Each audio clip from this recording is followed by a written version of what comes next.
Il ne reste plus que 10 semaines avant le Grand Fondo Vosges.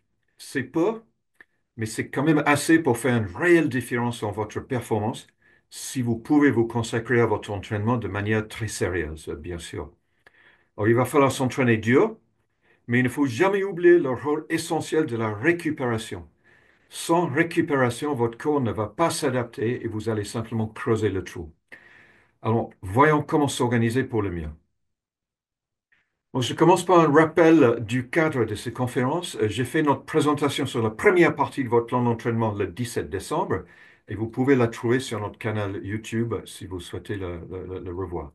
Ce soir, je présente la deuxième partie du plan d'entraînement et enfin, le 6 mai, je présenterai comment aborder la course elle-même afin de réussir votre qualification le jour J. Voilà. Alors, afin de parler intelligemment d'un entraînement qui vous permettrait de vous qualifier pour les championnats du monde, il faut comprendre le niveau requis. Donc, voyons donc ce qui s'est passé les années précédentes. Voici le temps d'arrivée et les vitesses moyennes de la dernière personne à se qualifier dans chaque catégorie d'âge du Grand Fondo en 2023. Là, il s'agit que des hommes, parce que les femmes doivent se qualifier via le Medio Fondo. Alors, la règle veut que les premiers 25% soient qualifiés. Ainsi, en fonction de votre âge, vous devez atteindre une vitesse moyenne comprise entre 29 et 32,7 km par heure. En tout cas, c'était les chiffres en 2023 et je ne pense pas que ça changera beaucoup d'une année à l'autre. Compte tenu du dénivelé du parcours, il s'agit d'un niveau élevé. Il ne faut surtout pas comparer la vitesse moyenne sur ce parcours avec la vitesse moyenne sur un parcours plat. Hein, ça n'a absolument rien à voir. En ce qui concerne le Medio Fondo, voici les mêmes données pour les hommes de 60 ans et plus et pour toutes les femmes. Donc là aussi, on peut dire qu'il s'agit d'un niveau quand même assez élevé. Voilà. Encore une fois, c'est pour les dernières qualifiées. Donc c'est la vitesse moyenne minimum que vous devez atteindre si vous voulez avoir une chance de vous qualifier. Alors, vous vous posez sans doute tout de suite la question, bah, ai-je le niveau? Pour savoir, à partir de la vitesse moyenne minimum requise dans votre tranche d'âge, il faut regarder vos dernières performances sur des épreuves comparables. Donc, ça, c'est le premier point. Ensuite, évaluez votre niveau actuel. Avez-vous progressé ou reculé depuis ces dernières épreuves que vous avez faites? Ensuite, vous avez donc une idée de la vitesse moyenne auquel vous pouvez prétendre. Si l'écart est assez faible, vous avez une chance. Sinon, il vaut mieux être réaliste et partir avec l'idée d'utiliser l'épreuve pour gagner de l'expérience, puis revenir plus fort en 2026. Voilà ce que je propose. Bon, dans tous les cas, vous allez vous entraîner pour faire le mieux possible, mais ce n'est pas la peine de démarrer en étant bien en dessous le niveau, en espérant relever le défi, parce que ça serait juste une déception. Par contre, vous pouvez évidemment en tirer beaucoup de bénéfices en termes d'expérience et de pratique de la course. Alors, dans tous les cas, les principes généraux restent toujours les mêmes.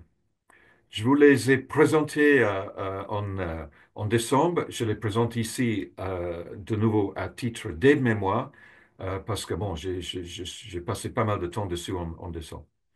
Donc, la première chose, c'est qu'il faut faire de votre qualification une priorité.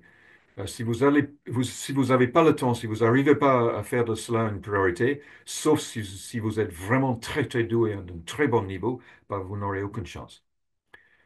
Donc, et il faut être régulier, il faut s'entraîner régulièrement parce que s'il y a des trous dans votre entraînement, ben, vous allez reculer. Donc, on dit en anglais train hard to race easy, c'est-à-dire entraînez-vous dur afin de pouvoir faire la course de manière plus facile. Construisez une base aérobie solide parce que tout part de là. Si vous n'avez pas de base aérobie solide, ben, vous allez pas faire la distance. Développez votre capacité à oxyder les lipides parce que ça aide à bien alimenter en fait votre course. Développez votre résistance musculaire parce qu'il y a beaucoup de bosses sur le parcours. Il y a beaucoup de montées, il y a beaucoup de moments où il va faire des efforts pour recoller sur le peloton, pour rester dans les roues, etc. Donc, résistance musculaire, c'est très important. Faire, bien entendu, autant de dénivelé que possible, parce que c'est un véritable cycle sportif de montagne. Euh, Pendant votre entraînement, il faut continuellement augmenter la charge, mais de manière très progressive. Si vous essayez de l'augmenter de manière abrupte et drastique et rester à ce niveau élevé, ça ne marchera pas. Vous pouvez bien sûr faire une semaine de stage, une semaine, que ce soit un stage payé, un stage professionnel ou un stage personnel que vous organisez vous-même, et vous pouvez faire beaucoup plus pendant une semaine, mais après, il faut retourner au niveau habituel. Sinon, vous allez vous trouver en surentraînement. La récupération est essentielle, j'ai déjà touché un mot, mais sans récupération, vous ne vous devenez jamais plus fort, vous devenez plus faible en fait, parce que l'entraînement casse entre guillemets les muscles, l'entraînement vous fait mal, l'entraînement vous fatigue, et c'est uniquement lorsque vous prenez le temps de vous reposer et vous donnez le temps à votre corps de se reconstruire, de refaire des muscles, de les renforcer, etc., que vous devenez vraiment plus fort. Donc la récupération, c'est essentiel. Ensuite, surveillez votre charge, pardon, votre capacité à supporter une charge élevée. Parce que si vous faites une sortie très intense et vous n'êtes pas en mesure de la supporter, ça ne sert à rien. En fait. On parlera de ça un peu plus. Et enfin, travaillez vos compétences techniques. Le vélo est un sport très technique. Si vous n'avez pas un bon niveau en descente, en technique de montée, en technique de rouler en peloton, etc., ben vous allez pas arriver. Voilà pour les principes. Alors, ces principes sont ensuite matérialisés dans le plan, qui est périodisé, enfin, je propose que ça soit périodisé en trois phases. La préparation qui est maintenant terminée, la pré-compétition qui va jusqu'aux 7 ou 10 derniers jours avant la compétition qui a lieu le 18 mai. Et enfin, la phase de compétition ou la phase d'affûtage, on peut appeler ça aussi la phase d'affûtage, pour ces derniers 7 ou 10 jours. Aujourd'hui, je vais parler surtout de la phase de pré-compétition, donc les 10 prochaines semaines en fait. Alors, voici notre plan d'entraînement CAD que vous pouvez télécharger sur le site du Grand Fond de Vosges sous plan d'entraînement ou si vous m'envoyez un mail, je vous l'envoie. Comme j'ai dit lors de la première présentation, il s'agit d'un cadre et non d'un plan d'entraînement détaillé jour par jour. L'idée est que vous preniez ce cadre et que vous élaboriez votre propre plan d'entraînement qui sera parfaitement adapté à vos besoins, à vous. Ça, c'est la deuxième page avec les semaines types et les propositions de séance. Donc ça, encore une fois, vous trouvez sur le site Internet. Alors, venons maintenant donc au détail de l'entraînement pour ces 10 prochaines semaines. Les principaux objectifs ciblés pendant cette période sont d'abord de renforcer votre endurance aérobie afin de pouvoir rouler fort jusqu'à 6 heures sans fatigue excessive. Ensuite, de travailler sur la durabilité, c'est-à-dire la capacité à répéter les ascensions sans perte de puissance, répéter des efforts presque au seuil sans perte de puissance. Donc ça s'appelle la durabilité. On appelle ça aussi parfois en français l'endurance de force. Troisièmement, il est important dorénavant de simuler les conditions de la course au moins 2 ou 3 fois avant l'épreuve et de faire de plus en plus des sorties qui ressemblent à une course en fait. Quatrièmement, il faut inclure quelques exercices donc, pour affûter vos compétences techniques, tels que rouler vite en peloton, descendre rapidement, prendre les virages à vitesse élevée, etc. Et enfin, il faut optimiser votre alimentation afin d'alimenter correctement votre entraînement, de faciliter l'oxydation des graisses et enfin d'entraîner votre tube digestif à la quantité importante de glucides que vous devez manger pendant la course. Et ça, c'est pas un mince affaire si vous n'avez pas l'habitude de consommer au moins 60 grammes de glucides par heure, voire 90, ben, vous n'arriverez pas le jour de la course. Donc voilà les objectifs. Voyons maintenant comment procéder. Donc d'abord, comment renforcer votre endurance aérobie? Bon, c'est relativement simple. Il faut faire des sorties longues autant que possible. Et au-dessous donc du premier seuil. Donc ça, c'est le seuil de lactate. Je parlerai de ça en plus de détails dans un instant. L'indicateur clé pour ces sorties longues, c'est bien le temps et non la distance. Si votre objectif, et pourquoi? C'est parce que si votre objectif est la distance, vous serez tenté de rouler plus vite pour finir plus tôt. C'est humain, hein. Donc, ça, c'est contraire à votre objectif. Votre objectif de ces sorties longues, c'est de développer votre endurance aérobie et votre capacité à brûler les graisses, ce qui est optimal au niveau d'intensité faible. Donc, pour garder ce niveau d'intensité faible, il faut constamment se brider, en fait. Il faut regarder le compteur avec le capteur de puissance ou avec votre fréquence cardiaque très souvent. Et puis, même moi, j'ai beaucoup d'expérience à faire ça, mais je dois constamment me faire ralentir, en fait. Donc, fixez-vous un objectif de durée et non de distance et assurez-vous de rester en dessous du premier seuil aérobie. Pour la plupart des gens, ça va signifier pas plus que 60% de votre fréquence cardiaque max ou de votre FTP, 60-65% maximum. Alors, le problème pour certaines personnes est que l'on peut trouver ces longues sorties lentes euh, et ennuyeuses, quoi. Ça prend du temps et ça peut paraître ennuyeux. Donc, il est donc important de comprendre pourquoi vous devez les faire. C'est ça que je vais expliquer maintenant. Donc, je commence par une citation du professeur Saint-Milan, qui est l'un des plus grands experts mondiaux en matière de métabolisme et qui est par ailleurs l'entraîneur principal du team UAE Emirates et qui, jusqu'à récemment, a entraîné un certain Tadej Pogacar. Donc, c'est pas n'importe qui. Alors, ce qui dit qu'il a pu constater que l'entraînement en zone 2, intensité 2, donc en dessous de cette première seuil de lactate, est absolument essentiel pour améliorer les performances. Alors, c'est quoi votre zone 2? Pour que cela fonctionne, il est essentiel de connaître, en fait, la limite supérieure de sa zone 2. Et d'après mon expérience, la plupart des gens pensent que leur zone 2 est beaucoup plus élevée que ne l'est en réalité. Je présente ici un modèle typique à 5 zones avec les deux marqueurs physiologiques que nous appelons les seuils. Donc, c'est le premier seuil et le deuxième seuil. N'oubliez pas quand même que tous ces soi-disant seuils sont en effet une fourchette. C'est pas quelque chose de très net. C'est une zone. En fait, le seuil est quasiment une zone en elle-même. Et ils ne sont pas constants non plus. Ces seuils varient en fonction de votre niveau de forme physique, mais aussi de votre fatigue à court terme. Alors, le deuxième seuil en haut de la zone 4 est le plus connu et je ne vais pas m'y attarder aujourd'hui.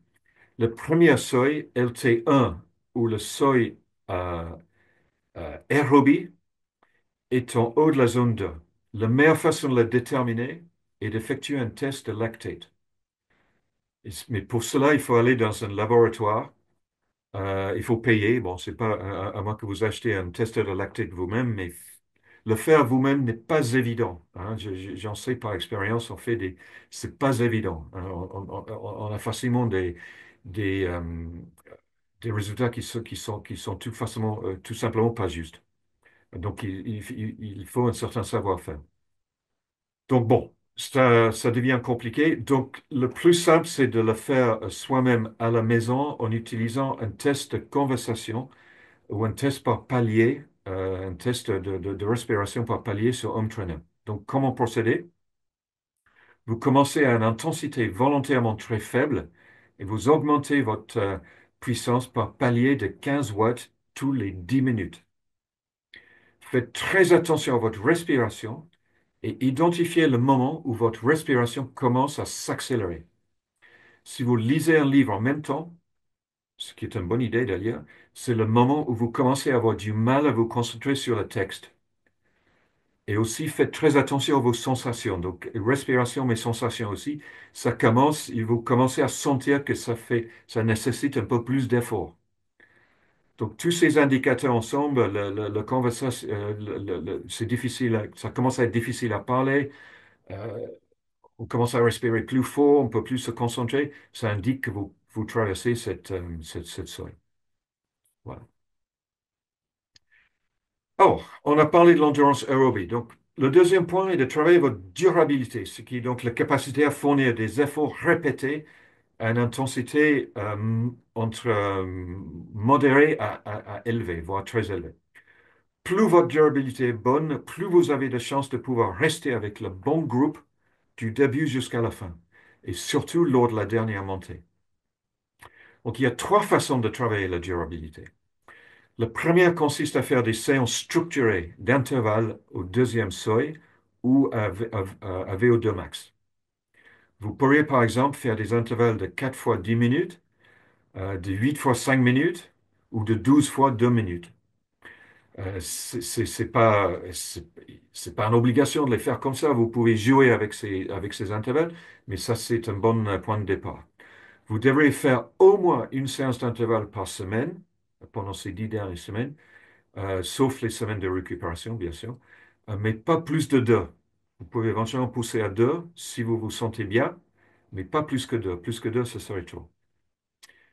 Pourquoi? Parce que vous nuirez à votre capacité à faire des sorties en aérobie, des sorties très longues en aérobie qui restent extrêmement importantes. Alors, la deuxième façon de travailler la durabilité est d'augmenter l'intensité vers la fin d'une longue sortie lorsque les jambes sont déjà fatiguées. Donc, vous faites une sortie, disons, de 5 ou 6 heures, et pendant la dernière heure ou la dernière heure et demie, vous augmentez progressivement l'intensité pour finir vraiment au tempo. Et si vous avez un montée dans le coin, ben, vous finissez par faire la montée tempo, voire ce que les anglophones appellent sweet spot.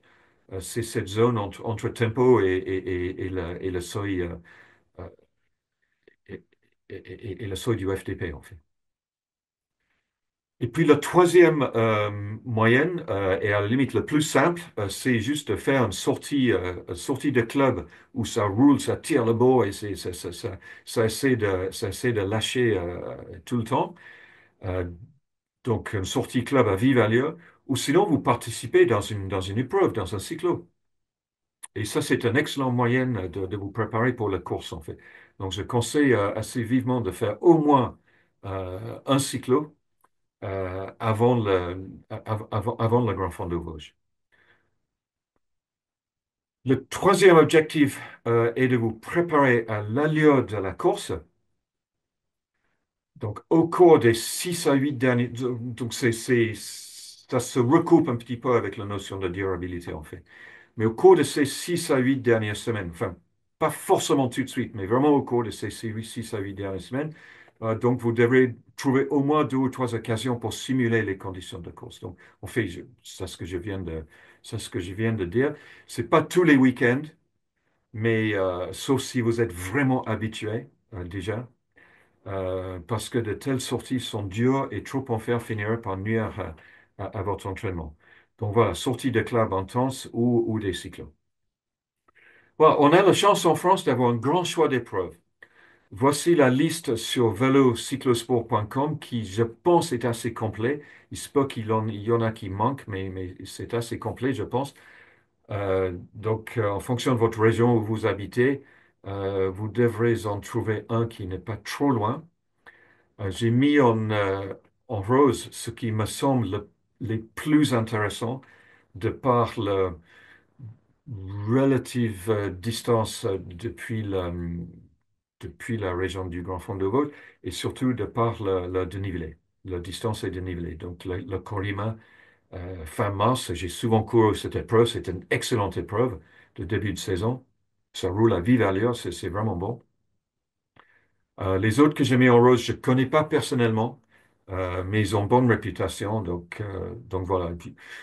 À la limite, peu importe, choisissez un cyclo qui vous convient, qui n'est pas trop loin de chez vous, et allez-y.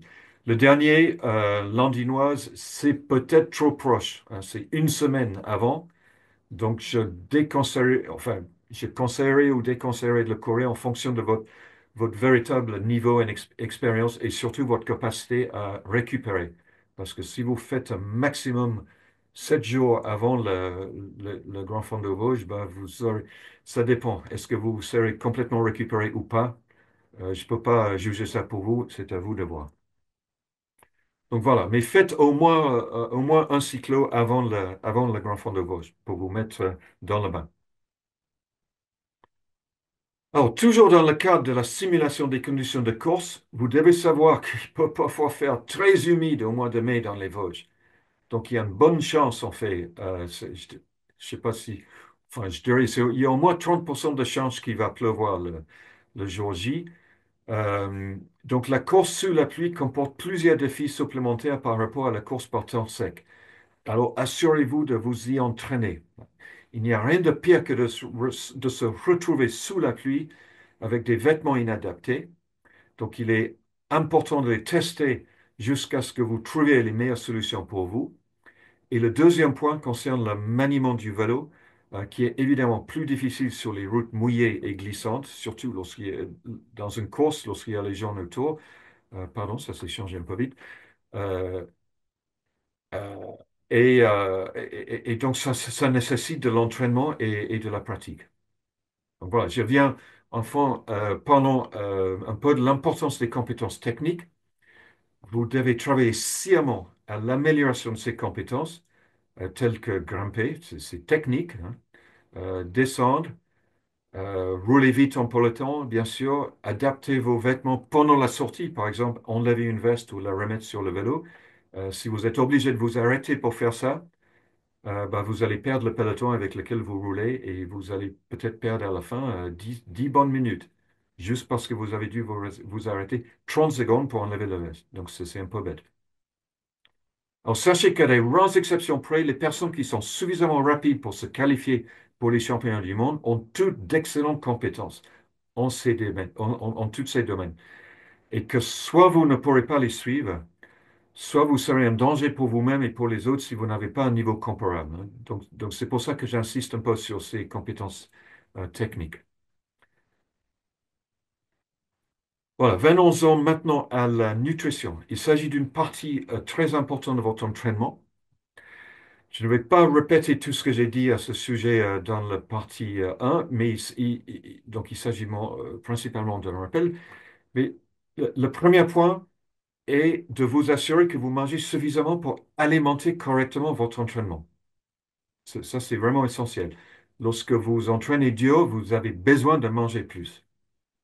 Dans une semaine de récupération, vous revenez à une alimentation normale. C'est une erreur, évidemment, de continuer à manger beaucoup la semaine de récupération parce que vous risquez de prendre du poids. Donc, attention à adapter la quantité. Le deuxième point est de continuer à développer votre capacité à puiser dans la graisse. On va voir comment. Et le troisième point est d'entraîner votre tube digestif à absorber suffisamment de glucides pendant la course. Donc, voilà, on va regarder ces points. Donc, tout d'abord, alimenter votre entraînement. Je rappelle que le plus important est d'une part de manger une grande variété d'aliments non transformés, de la meilleure qualité possible, et d'autre part, d'adapter votre consommation à votre dépense énergétique. Donc, lors d'une longue sortie, vous pouvez facilement dépenser 3 ou 4 000 calories que vous devez remplacer, pas forcément les 4 000, mais au moins 75%. Ne vous laissez pas tenter par l'idée de perdre du poids. Vous perdrez peut-être du poids, mais vous ne profiterez pas de l'entraînement et vous ne serez pas en bonne condition pour vous entraîner à niveau le lendemain. Si vous voulez absolument perdre du poids, il faut le faire très, très progressivement. Donc, euh, on essaie d'être juste en dessous les calories que vous consommez, mais pas beaucoup en dessous. Ce qui est plus important, c'est de bien s'entraîner et bien récupérer.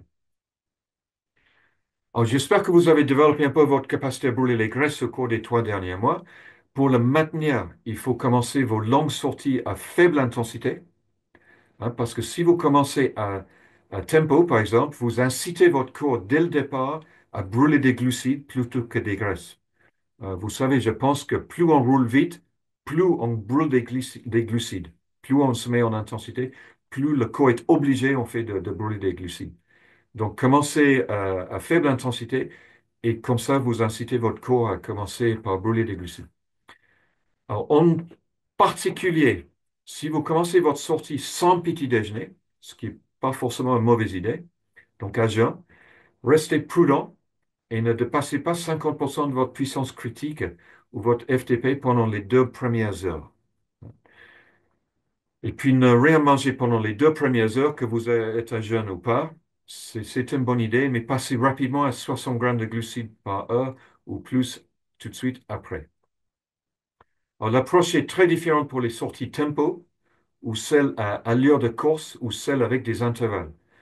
Vous devez de toute façon être correctement alimenté pour ces sorties, ce qui donne l'occasion d'entraîner votre tube digestif à tolérer des quantités élevées de glucides dont vous avez besoin lors de la course. Donc, si vous êtes comme la plupart des gens, vous prenez probablement rarement plus de 60 grammes de glucides par heure, ce qui équivaut à peu près à 2 bananes ou 2 gels ou 2 barres énergétiques par heure. Euh, il y a quand même un net avantage à consommer au moins 90 grammes, car cela permet d'économiser plus de glycogène dans vos muscles dont vous aurez besoin pour les dernières montées. Donc, euh, augmentez progressivement jusqu'à 90 grammes par heure. Et pour cela, il faut expérimenter avec différents aliments et gels pour voir ce qui vous convient le mieux. Et n'oubliez pas que vous pouvez aussi boire vos glucides, bien sûr. Une bouteille de boisson énergisante peut contenir jusqu'à 30 grammes selon la concentration. Donc, qu'est-ce que ça donne en termes de semaine type d'entraînement? Je vous montre ici pour un temps d'entraînement hebdomadaire de 10 heures. Puis après, je vais montrer pour une semaine type de 20 heures, parce qu'il y a des gens qui arrivent à s'entraîner jusqu'à 20 heures. Mais 10 heures, c'est peut-être plus dans les moyennes. D'abord, pour les semaines de charge. A priori, vous ne devriez pas faire plus de 2 à 3 semaines de charge de suite sans une semaine de récupération. Ça dépend de votre âge et de votre capacité de récupération. Pour les jeunes, et pas jeunes, je vais dire jusqu'à 45-50 ans, vous pouvez faire normalement 3 semaines de charge et puis une semaine de récupération. Au-delà de 50 ans, il vaut mieux quand même faire que 2 semaines de charge avant la semaine de récupération. Donc voilà, je propose lors de cette semaine de 10 heures de faire une séance en haute intensité, 1 heure et demie, une sortie à faible intensité de 2 à 3 heures et une sortie à faible intensité de 4 heures jusqu'à 7 heures en augmentant progressivement sur les semaines à venir en fonction de où vous êtes en ce moment, bien sûr. Ou éventuellement un cycle sportif, comme on en a déjà dit. Si vous faites une semaine sans cyclo, vous pouvez donc faire la dernière heure ou la dernière heure et demie à tempo ou faire monter en tempo. Alors, faut pas oublier de faire de la mobilité comme le yoga ou le pilates, un bon quart d'heure, voire une demi-heure, au moins 2 fois par semaine, pour rester souple. Si vous faites pas ça, vous allez devenir de plus en plus raide, de moins en moins mobile, et ça finira par nuire à votre performance. C'est vraiment très important. C'est un peu ennuyeux parfois, mais bon, il faut s'y contraindre. Alors, la semaine de récupération, c'est à peu près la moitié de la charge en termes d'heures, mais c'est moins de la moitié en termes d'intensité parce qu'il n'y a pas d'intensité en fait. Donc, je propose 3 sorties, une courte et très facile et 2 courtes à moyenne, toujours à faible intensité. Voilà. Alors, si vous avez le temps de vous entraîner plus, voici ce que je proposerai pour une semaine de 20 heures. Alors, il faut probablement être à la retraite pour pouvoir faire ça, ou sinon avoir beaucoup de temps libre en tout cas. Si vous pouvez vous entraîner pour 12 à 15 heures, bah, vous extrapolez entre les deux, hein. Donc, vous ne pouvez pas faire une semaine de charge de 20 heures comme ça. Si vous n'avez pas l'habitude, si vous faites actuellement 10 heures, comme j'ai dit tout à l'heure, vous pouvez passer à 20 heures voire même carrément 30 heures pour une semaine, mais vous ne pouvez pas y rester. Ça, c'est pas possible. Si vous êtes à 10 heures actuellement, vous pouvez passer à 12, puis à 13, 14, 15, etc. Mais ça vous prendra, je dirais, 3, 4 mois pour arriver à 20 heures et pouvoir y rester. C'est une grosse augmentation de charge. Donc voilà, si vous faites autant, bah, vous voyez, il y a beaucoup plus de temps sur le vélo, bien sûr, et en plus, il faut augmenter le temps de mobilité. Je ne vais pas le commenter en détail, je vous laisse lire. Et également, la semaine de récupération, bah, on ne va pas baisser à 5 heures, ce serait trop faible. Lorsqu'on a l'habitude de rouler autant, bah, il faut maintenir cette habitude. Donc, la semaine de récupération, ça va être aussi une semaine. Euh, Ça va être une semaine à 10 heures, mais il n'y aura pas d'intensité. Donc, dans la semaine de charge, l'intensité, ils viennent pendant les intervalles, mais aussi pendant la sortie, éventuellement même les deux sorties le week-end, à la fin de la sortie, ou si vous faites un cyclo, évidemment, ça peut être vraiment une sortie à haute intensité, quasiment enfin, c'est pas du début jusqu'à la fin, mais c'est tempo, et on fait un gros effort. Donc voilà pour les semaines type. Alors, cela ne sert à rien d'avoir un plan si vous ne le suivez pas. Donc, juste quelques idées pour vous aider à vous entraîner correctement, régulièrement et suivre le plan. Première idée, c'est de écrivez-le à la main. Plutôt que de taper sur un ordinateur, si on écrit à la main, ça renforce plus dans la tête l'idée qu'on va le faire. Vous utilisez les verbes actifs. Il faut faire en sorte que le plan soit mesurable, donc c'est pas générique et vague, mais c'est précis. Et si jamais vous utilisez des rappels visuels comme des post-it sur le frigo ou autre, il faut les renouveler chaque jour, parce que sinon il devient partie du décor et on ne les voit plus. Voilà, donc à quoi ça pourrait ressembler? Voici un exemple d'un plan hebdomadaire qui est rédigé à la main avec des verbes actifs et tout est mesurable. Rouler 3 heures à faible intensité, c'est parfaitement mesurable. On sait si on l'a fait ou si on ne l'a pas fait. Et c'est pareil pour le reste. Voilà donc ce qu'il faut faire pour s'aider à vraiment à réaliser le plan. Alors, on vient à une question importante. Êtes-vous prêt pour une séance intense? Pourquoi je pose cette question? C'est parce qu'il est important de comprendre que vous ne devez faire une séance intense que si votre corps est prêt à le supporter.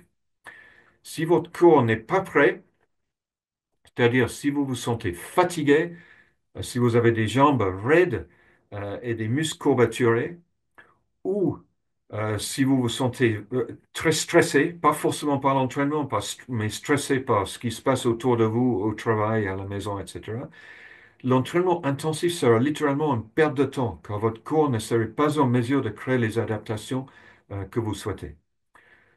Donc, ne tombez pas dans le piège du no pain, no gain, où on n'a rien sans mal.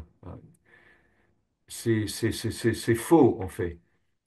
Mais comment savoir s'il est raisonnable de s'entraîner ou non? Bah, il faut faire très attention à son corps. Les professionnels et certains amateurs avisés et sérieux ont des outils pour mesurer ces résultats, mais je les classerai quand même dans la catégorie des gains marginaux et ils ne sont pas évidents à utiliser. Donc, tout ce que vous avez réellement à faire, c'est de noter comment vous vous sentez sur ces trois échelles, peu après que vous vous êtes levé le matin, donc tous les matins, tôt, et puis utilisez les résultats pour adapter votre programme. Soyez honnête, en particulier avant une séance d'intervalle intense ou une sortie longue, disons une sortie de 6 à 7 heures. Les signaux d'alerte sur ces mesures subjectives sont à 5 ou plus. Moi, je dirais, en cas de doute, soyez prudent.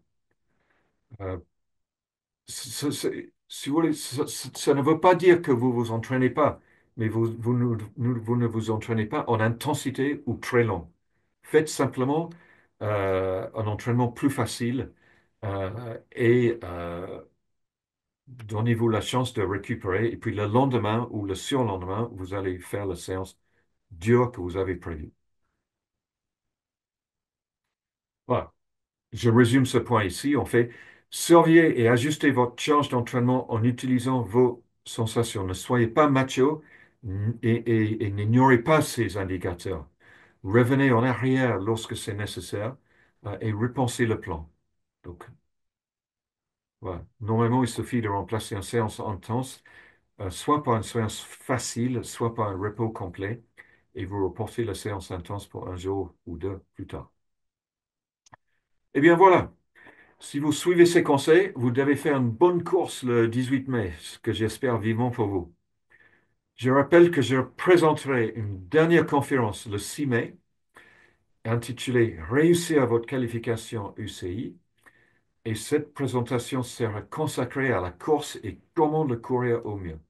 Donc vraiment, comment faire au mieux le jour J. Maintenant, c'est à vous de jouer. Je rappelle simplement que si vous souhaitez un soutien professionnel, nous pouvons vous aider de deux manières complémentaires. Voir notre site internet pour des stages d'entraînement, pour un gros bloc d'entraînement, ainsi qu'un coaching individuel. Nous sommes sur le vélo à vous accompagner sur vos compétences techniques, ou nous proposons aussi des contrats de coaching individuels pour bénéficier d'un suivi et des conseils personnalisés au quotidien. Voilà, il ne me reste plus qu'à vous remercier pour votre attention et d'ouvrir le micro pour vos questions.